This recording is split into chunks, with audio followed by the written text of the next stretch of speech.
मृत्यु एक ऐसा रहस्य है जो मानव जीवन के प्रारंभ से ही उसे सोचने पर मजबूर करता आया है। क्या होता है जब हम अपनी अंतिम सांस लेते हैं? क्या आत्मा हमारे शरीर के साथ ही नष्ट हो जाती है या फिर वह एक नई यात्रा पर निकलती है? क्या साहब, जब किसी व्यक्ति का निधन होता है और उसकी अंत्येष्टि की जाती है तो कहा जाता है कि आत्मा बार बार अपने शरीर के आसपास मंडराती रहती है। जब शरीर को जलाया जाता है तब आत्मा अपने मोह से धीरे धीरे मुक्ति पाती है, परंतु यदि शव को गाड़ दिया जाए तो आत्मा लंबे समय तक शरीर के मोह में बंधी रहती है। जो आत्माएं जीवन में माया, मोह और अज्ञान से अधिक जुड़ी होती हैं, वे मृत्यु के बाद भी उसी मोह के जाल में फंसी रहती हैं। बार बार वे अपने प्रिय शरीर या वस्तुओं की ओर खींची चली आती हैं।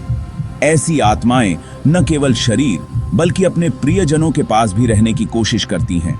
खास तौर पर वे लोग जो आकस्मिक मृत्यु, अपराध या आत्महत्या से मरे होते हैं, वे लंबे समय तक इस मोहजाल में फंसे रहते हैं। उनकी वासनाएं उन्हें चैन नहीं लेने देती।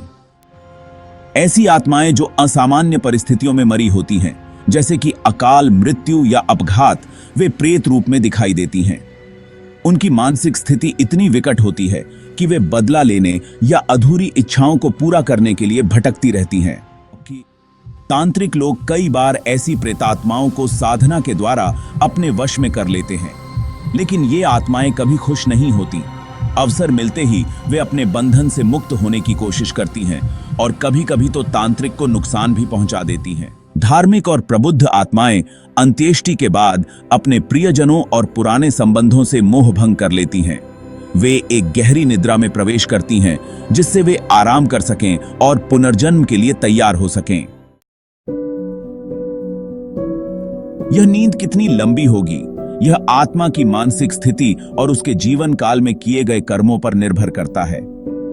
कुछ आत्माएं केवल 6 महीने में ही पुनः जन्म लेने के लिए तैयार हो जाती हैं, जबकि कुछ को 5 वर्षों का समय लगता है। जब आत्मा नई यात्रा के लिए तैयार होती है तो वह पुनर्जन्म की ओर अग्रसर होती है। इस प्रक्रिया में आत्मा अपने पुराने जीवन के अनुभवों से कुछ सीखती है और नए जीवन की चुनौतियों के लिए तैयार होती है। मृत्यु एक अंत नहीं बल्कि एक नई शुरुआत है। यह आत्मा की एक यात्रा है जो कभी समाप्त नहीं होती। प्रत्येक जन्म और मृत्यु आत्मा को नई चुनौतियों और अवसरों की ओर ले जाती है। हम सब इस चक्र का हिस्सा हैं और यही जीवन का सबसे बड़ा रहस्य है।